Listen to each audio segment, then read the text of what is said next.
한 기업이 국가 전체 국내 총생산의 15%를 차지하고 수출의 40%를 책임진다면 그 나라는 축복받은 걸까요? 아니면 저주받은 걸까요? 세계 최고의 반도체 기업 TSMC를 가진 대만이 지금 유례없는 경제적 위기를 맞이하고 있습니다.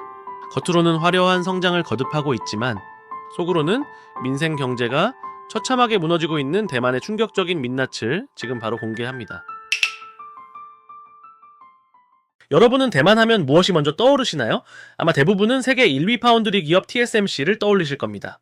대만 사람들은 TSMC를 호국신산, 즉 나라를 지키는 신령스러운 산이라고 부릅니다. 중국의 위협으로부터 대만을 지켜주는 실리콘 방패 역할을 한다고 믿기 때문이죠. 실제로 TSMC의 위상은 어마어마합니다. 전 세계 첨단 반도체의 90% 이상이 이 회사의 공장에서 만들어지고 애플과 엔비디아 같은 거대 기업들이 TSMC가 없으면 단 하루도 버티지 못하는 것이 현실입니다. 경제 지표만 보면 대만은 그야말로 황금기를 구가하고 있습니다. 2024년 대만의 경제 성장률은 주요 선진국들을 압도하며 승승장구하고 있고 1인당 GDP는 이미 일본을 추월했다는 뉴스까지 들려옵니다. 하지만 여러분, 그 화려한 숫자 뒤에 가려진 진짜 대만 사람들의 삶을 들여다본 적이 있으신가요? 타이베이의 낡은 뒷골목에서 만난 청년들은 말합니다. TSMC가 잘 나가는 것과 내 지갑 사정은 아무런 상관이 없다고요? 오히려 TSMC 때문에 내 삶이 더 팍팍해졌다라고 한숨을 내쉽니다. 이게 도대체 무슨 소리일까요? 국가를 지켜준다라는 수호신이 왜 서민들에게는 고통의 원인이 되고 있는 걸까요? 네, 사실 지금 대만 경제는 특정 산업 하나만 비정상적으로 비대해지면서 나머지 모든 생태계가 굶어 죽어가는 전형적인 경제적 비극을 겪고 있습니다. 경제학에서는 이를 현미경으로 들여다보듯 분석할 필요가 있습니다. TSMC가 벌어들이는 막대한 달러는 대만 달러의 가치를 강제로 끌어올립니다. 국가 전체로 보면 부유해지는 것처럼 보이지만 이 과정에서 반도체를 제외한 나머지 수출 기업들은 처참한 경쟁력 상실을 경험하게 됩니다. 기계를 만들고 옷을 만들고 화학 제품을 팔던 중소기업들은 환율 압박을 견디지 못하고 하나둘 문을 닫거나 해외로 도망치고 있습니다. 텅 빈 공장 부지에는 TSMC의 협력업체들만 들어서고 일반 서민들이 일할 수 있는 양질의 일자리는 급격히 사라지고 있습니다. 뿐만 아닙니다. TSMC라는 거대한 공룡은 대만의 한정된 자원을 블랙홀처럼 빨아들이고 있습니다. 전 세계가 기후 위기로 가뭄에 시달릴 때 대만 정부는 농민들에게 공급할 물을 끊고 그 물을 TSMC 공장으로 돌렸습니다. 농민들은 타들어가는 논밭을 보며 눈물을 흘려야 했죠. 전력 문제도 심각합니다. TSMC 공장 하나가 쓰는 전력이 대만 전체 소비량의 7%를 넘어서면서 대만 시민들은 수시로 발생하는 정전의 공포와 전기료 인상의 압박을 온몸으로 받아내고 있습니다. 국가의 수호신을 유지하기 위해 국민들이 기꺼이 희생해야 한다라는 논리가 지배하고 있는 겁니다. 그런데 더 무서운 건 이 현상이 단지 물과 전기에만 국한되지 않는다는 점입니다. 사람의 마음과 미래, 즉 인재들마저 이 거대한 블랙홀 속으로 빨려 들어가고 있습니다. 대만의 모든 똑똑한 학생들은 이제 의사나 과학자가 아닌 반도체 엔지니어만을 꿈꿉니다. 기초 과학은 고사하고 다른 산업 분야에서는 신입사원을 구하지 못해 발을 동동 구르는 상황이 벌어지고 있습니다. 이게 과연 건강한 국가의 모습일까요? TSMC라는 화려한 왕관을 쓰기 위해 대만 경제가 지불하고 있는 이 참혹한 대가는 과연 누구를 위한 것일까요? 반도체라는 화려한 왕관이 대만의 머리를 너무 무겁게 짓누르고 있다는 사실을 여러분은 알고 계셨나요? 경제학에는 네덜란드 병이라는 아주 유명한 용어가 있습니다. 1960년대 네덜란드가 거대한 가스전을 발견하면서 엄청난 돈을 벌어들였는데 오히려 그 때문에 국가 경제가 망가졌던 사건에서 유래한 말이죠. 자원이 너무 많이 발견되니까 통화 가치가 급등했고 그 바람에 제조업 물건값이 비싸져서 공장들이 줄줄이 문을 닫고 실업자가 넘쳐나게 된 겁니다. 지금 대만이 겪고 있는 상황이 이와 너무나 똑같습니다. TSMC가 전 세계에서 벌어들이는 막대한 달러는 대만 달러의 가치를 강제로 끌어올리고 있습니다. 국가적으로 보면 부자가 된 것 같지만 반도체와 상관없는 다른 산업들 입장에서는 이건 그야말로 마른 하늘의 날벼락 같은 일입니다. 흔히 사람들은 국가의 대표 기업이 잘 나가면 그 온기가 아래로 전달될 것이라고 믿습니다. 이른바 낙수 효과라는 것인데 대만 경제에서는 이 공식이 완전히 깨져버렸습니다. TSMC가 사상 최대 실적을 발표할 때 대만의 전통적인 강점이었던 기계산업과 섬유 그리고 석유화학 산업은 처참한 몰락의 길을 걷고 있습니다. 타이중의 기계공단에서 30년 넘게 공장을 운영해온 한 사장님의 이야기를 들려드릴게요. 예전에는 대만제 기계라고 하면 가성비가 좋아서 전 세계에서 주문이 쏟아졌는데 지금은 일본 제품보다 가격 경쟁력이 떨어진다고 합니다. 엔화 가치는 떨어지는데 대만 달러 가치만 TSMC 덕분에 꼿꼿하게 서 있으니 수출을 하면 할수록 손해를 보는 구조가 된 것이죠. 사장님은 허탈하게 웃으며 말합니다. 우리 공장 직원 3명 월급을 합쳐야 TSMC 신입 사원 1명 연봉이 될까 말까인데 누가 여기서 기름때 묻히며 일하려고 하겠느냐고요. 이게 바로 대만 경제의 가장 아픈 구석입니다. 반도체라는 단 하나의 엔진만 너무 뜨겁게 달궈져서 나머지 엔진들은 연료도 공급받지 못한 채 멈춰서고 있는 겁니다. 그렇다면 우리는 어떻게 이런 현상이 거품인지 아니면 구조적 몰락인지 구분할 수 있을까요?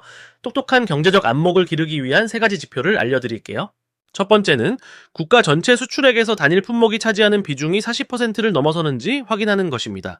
특정 분야에 대한 의존도가 이 선을 넘으면 그 산업의 작은 흔들림에도 국가 경제 전체가 인질이 될 수 있습니다. 두 번째는 환율 변동과 상관없이 전통 제조업의 영업이익률이 급격히 떨어지는지 지켜보는 것입니다. 세 번째는 대졸 신입 사원들의 취업 희망 리스트에서 특정 업종을 제외한 나머지가 완전히 사라졌는지 보는 것이죠. 대만은 이미 이 3가지 지표 모두에서 빨간불이 들어온 상태입니다. 여기서 여러분이 궁금해하실 질문이 하나 있을 것 같아요. 아니 그래도 나라에 돈이 많이 들어오면 세금도 많이 낼 테고 그걸로 복지를 하면 서민들 삶도 좋아지지 않을까요? 이론적으로는 맞지만 현실은 냉혹합니다. 반도체 산업은 장치 산업이기 때문에 막대한 돈이 들어가지만 그 돈은 대부분 네덜란드의 노광 장비를 사고 미국에서 소프트웨어를 들여오는 데 쓰입니다. 즉 대만 안에서 돈이 돌며 소상공인들을 살리는 게 아니라 다시 해외로 빠져나가는 구조라는 거죠. 결국 TSMC 주식을 가진 외국인 투자자들은 배를 불리지만 대만의 시장 상인들과 중소기업 노동자들은 오히려 물가 상승과 환율 압박이라는 이중고를 겪게 되는 겁니다. 하지만 여러분 진짜 비극은 경제 지표에서만 일어나는 게 아닙니다. TSMC라는 거인이 숨을 쉴 때마다 대만 사람들이 마셔야 할 물과 전기가 사라지고 있다면 믿으시겠습니까? 네, 국가의 미래를 위해 서민들이 기꺼이 갈증을 견디어야 한다라는 이 기괴한 논리가 어떻게 대만 사회를 갈기갈기 찢어놓고 있는지 그 충격적인 실태를 다음 장에서 보여드리겠습니다. 제국의 화려한 불빛이 반도체 공장을 비출 때 그 아래에 있는 대만 시민들은 뜻하지 않은 어둠과 갈증을 마주하고 있습니다. 초등학생들도 이해하기 쉽게 비유해보자면요. TSMC라는 공장은 그냥 공장이 아니라 전기를 엄청나게 먹는 거대한 공룡이자 매일 수십만 톤의 물을 마셔야 하는 갈증난 괴물과 같습니다. 최첨단 반도체 칩 하나를 만들기 위해서는 수백 번의 세정 과정을 거쳐야 하는데 이때 들어가는 물이 상상을 초월하거든요. 여기서 우리가 흔히 하는 오해가 하나 있습니다. 기업이 돈을 많이 내고 자원을 쓰는 거니까 정당한 대가를 치르는 게 아니냐는 생각이죠. 하지만 진실은 조금 다릅니다. 국가의 자원은 한정되어 있고 기업이 독점적으로 그 자원을 끌어다 쓰면 결국 누군가는 희생을 강요받을 수밖에 없거든요. 실제로 2021년 대만에 기록적인 가뭄이 찾아왔을 때 대만 정부는 아주 충격적인 결정을 내렸습니다. 농민들에게 공급하던 농업용수를 전면 차단하고 그 물을 TSMC의 반도체 공장으로 몰아준 것이죠. 당시 대만 중서부의 농지 약 7만 4천 헥타르가 바짝 말라붙었습니다. 쌀 농사를 짓던 한 농민은 말라비틀어진 논바닥을 보며 이렇게 절규했습니다. 우리는 평생 흙을 일구며 살아왔는데 반도체 칩 하나가 우리 자식들 입에 들어갈 쌀보다 더 귀하단 말이냐라고 말이죠. 전력 문제로 넘어가면 상황은 더 심각해집니다. TSMC가 대만 전체 전력의 약 7%에서 8%를 혼자 사용하고 있다는 사실을 아시나요? 더 무서운 건 앞으로 2나노미터나 3나노미터 같은 초미세 공정이 늘어날수록 이 수치가 15%까지 치솟을 것이라는 전망입니다. 대만은 이미 만성적인 전력 부족 국가입니다. 정부가 탈원전 정책을 추진하면서 에너지 공급은 불안정해지는데 TSMC의 식욕은 갈수록 커지고 있죠. 이 과정에서 발생하는 비용은 고스란히 시민들의 전기료 인상과 잦은 순환 정전이라는 고통으로 돌아오고 있습니다. 그렇다면 이런 국가적 자원 불균형 문제를 해결하기 위한 올바른 행동 지침은 무엇일까요? 첫 번째 단계는 산업용 자원에 대한 시장 가격제를 도입하는 것입니다. 기업이 쓰는 전기와 물에 대해 시민들보다 훨씬 높은 비용을 부과해서 그 수익으로 농민과 서민들을 지원하는 체계를 만들어야 합니다. 두 번째는 에너지 포트폴리오의 유연성 확보입니다. 특정 기업의 생존을 위해 국가의 에너지 정책이 휘둘리지 않도록 독립적인 공급망을 구축해야 하죠. 세 번째는 자원 재활용 기술에 대한 강제적인 투자입니다.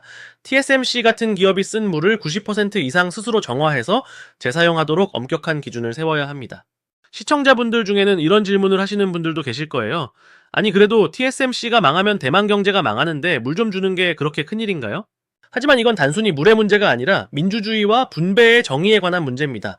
한 기업의 이익을 위해 다수 국민의 생존권이 뒤로 밀리는 순간 그 국가는 더 이상 국민을 위한 국가가 아니라 기업을 위한 거대한 공장이 되어버리기 때문이죠. 그런데 여러분 진짜 무서운 건 물과 전기가 아닙니다. 사람의 마음과 미래가 한 곳으로만 쏠리면서 생기는 보이지 않는 균열이 더 치명적이거든요. 대만의 똑똑한 청년들이 모두 반도체 공장으로만 달려가고 다른 모든 꿈이 사라진 대만의 교실과 일터에서는 지금 어떤 일이 벌어지고 있을까요? 다음 파트에서는 대만 사회를 갈기갈기 찢어놓고 있는 임금 양극화와 인재 블랙홀의 실체를 낱낱이 파헤쳐 보겠습니다. 화려한 공장 불빛보다 더 차가운 건 사실 대만 청년들의 지갑입니다. 대만에서는 요즘 황금 세장이라는 말이 유행하고 있어요. 겉으로 보기에는 번쩍거리는 황금으로 만든 세장이지만 결국 그 안에 갇혀서 빠져나오지 못하는 신세를 비유하는 말이죠. TSMC 신입사원의 연봉은 대만의 일반적인 대졸자 평균 연봉보다 3배에서 4배가량 높습니다. 하지만 이런 파격적인 대우가 오히려 대만 사회의 허리를 끊어놓는 비수가 되고 있다는 사실을 아시나요? 경제학적으로 보면 이건 인재의 블랙홀 현상입니다. 국가의 모든 지적 자본이 단 한 곳으로만 쏠리면서 생태계가 파괴되는 것이죠. 대만의 가장 똑똑한 청년들이 모두 반도체 엔지니어만을 꿈꾸면서 기초과학이나 인문학 그리고 다른 제조업 분야는 고사 직전에 몰려 있습니다. 대학의 물리학과나 화학과 학생들은 연구자가 되기보다 TSMC 공정 엔지니어가 되기 위해 전공 서적 대신 반도체 매뉴얼을 외웁니다. 다른 중소기업이나 서비스 업체들은 사람을 구하지 못해 발을 동동 구르지만 청년들은 단호합니다. TSMC 가지 못하면 인생의 패배자라는 인식이 팽배해 있거든요. 여기서 우리가 주목해야 할 오해와 진실이 있습니다. 사람들은 TSMC 직원들이 돈을 많이 벌면 주변 상권도 살고 모두가 행복해질 것이라고 생각합니다. 하지만 현실은 정반대입니다. TSMC 공장이 있는 신주 과학단지 주변의 집값은 지난 몇 년 사이 2배 이상 폭등했습니다. 엔지니어들의 높은 연봉이 부동산 가격을 끌어올리자 그곳에서 대를 이어 살던 일반 서민들은 살 곳을 잃고 외곽으로 밀려나고 있습니다. 내가 버는 월급은 그대로인데 옆집 사는 엔지니어 때문에 내 전셋값이 오르고 밥값이 오르는 상황입니다. 이게 바로 대만 청년들이 느끼는 상대적 박탈감의 실체입니다. 이런 상황에서 우리가 배워야 할 단계별 생존 지침이 있습니다. 첫 번째는 산업의 다각화입니다. 이 특정 기업의 성공이 국가 전체의 성공으로 이어지려면 그 기업의 기술이 다른 산업으로 전이될 수 있는 연결고리를 만들어야 합니다. 두 번째는 교육 시스템의 유연성입니다. 반도체 기술자만 양성하는 것이 아니라 미래의 먹거리가 될 수 있는 다양한 분야의 인재를 동시에 육성해야 하죠. 세 번째는 소득 재분배의 공정성입니다. 특정 산업에서 발생하는 초과 이익을 사회 전체의 안전망을 강화하는 데 사용하는 지혜가 필요합니다. 아마 이런 질문이 생기실 거예요. 다른 기업들도 월급을 많이 주면 인재를 뺏기지 않을 텐데 왜 안 그러는 걸까요? 답은 간단합니다. 못 주는 겁니다. TSMC처럼 압도적인 영업이익률을 기록하지 못하는 일반 제조업체들이 그 정도 연봉을 맞추려다가는 바로 파산하고 말 테니까요. 결국 대만 경제는 초고층 빌딩 하나만 우뚝 솟아있고 주변은 모두 무너져가는 기형적인 도시의 모습을 닮아가고 있습니다. 그런데 여러분, 진짜 무서운 시나리오는 지금부터입니다. 대만을 지켜주는 든든한 실리콘 방패라고 믿었던 TSMC가 이제는 대만을 인질로 잡고 있다라는 비판이 나오기 시작했거든요. 미국과 일본, 그리고 독일이 TSMC의 공장을 자국으로 끌어들이기 위해 수조 원의 보조금을 뿌리고 있는 지금 대만 본토에는 과연 무엇이 남게 될까요? 실리콘 방패에 금이 가기 시작한 그 위험천만한 지정학적 내막을 들여다보면 대만 경제의 미래가 더 암담하게 느껴집니다. 미국은 현재 자국 중심의 반도체 공급망을 재편하기 위해 TSMC를 강하게 압박하고 있습니다. 애리조나에 거대한 공장을 짓게 하고 최첨단 공정까지 가져오라고 요구하죠. 일본 역시 구마모토에 TSMC 공장을 유치하며 반도체 부활을 꿈꾸고 있습니다. 대만 입장에서는 나라의 보물을 해외에 빼앗기는 기분일 겁니다. 만약 핵심 기술과 생산 설비가 해외로 분산된다라면 중국이 대만을 침공했을 때 미국이 예전처럼 적극적으로 대만을 지켜줄 이유가 사라질 수도 있다라는 공포가 대만 사회를 짓누르고 있습니다. 수출로 먹고 사는 나라에서 가장 강력한 무기가 해외로 나간다라는 건 경제적으로도 큰 손실입니다. TSMC의 해외 진출이 가속화될수록 대만 본토의 고용은 줄어들고 세수도 감소할 수밖에 없으니까요. 호국 신산이라 믿었던 산이 사실은 언제든 자리를 옮길 수 있는 구름이었다라는 사실을 깨닫는 순간 대만 경제의 기반은 통째로 흔들리게 될 겁니다. 그렇다면 이런 거대한 흐름 속에서 우리는 어떤 교훈을 얻어야 할까요? 단일 기업에 국가의 명운을 거는 것이 얼마나 위험한 도박인지, 그리고 우리가 제2의 대만이 되지 않기 위해 지금 당장 무엇을 준비해야 하는지 정리해보겠습니다. 결국 10조 원의 캠핑 제국이 거품처럼 사라졌듯 대만의 반도체 신화 역시 그 이면의 그림자를 관리하지 못하면 언제든 위기에 직면할 수 있습니다. 오늘 우리가 살펴본 대만의 위기는 단순히 남의 나라 이야기가 아닙니다. 삼성전자라는 거인을 가진 우리 한국도 똑같이 고민해야 할 숙제죠. 한 기업의 독주가 국가를 지켜주는 방패가 될지 아니면 생태계를 파괴하는 괴물이 될지는 결국 그 이익을 어떻게 나누고 자원을 어떻게 분배하느냐에 달려 있습니다. 오늘 영상이 여러분의 경제적 시야를 넓히는 데 도움이 되셨나요? 특정 기업의 주가나 실적 뒤에 숨겨진 국가 경제의 구조적 리스크를 읽는 눈을 가지시길 바랍니다. 지금 여러분이 투자하고 있는 그 기업이 혹시 국가의 자원을 독점하며 다른 기회들을 죽이고 있지는 않은지 냉정하게 따져보세요. 똑똑한 경제학은 앞으로도 화려한 숫자 속에 가려진 진실을 가장 깊고 자세하게 전달해 드리겠습니다. 다음 영상에서는 대만과는 또 다른 길을 걷고 있는 일본 반도체의 부활 전략과 그 속에 숨겨진 한국 기업들의 기회와 위협에 대해 낱낱이 파헤쳐 보겠습니다. 구독과 좋아요로 이 지적인 여정에 함께 해주세요. 감사합니다.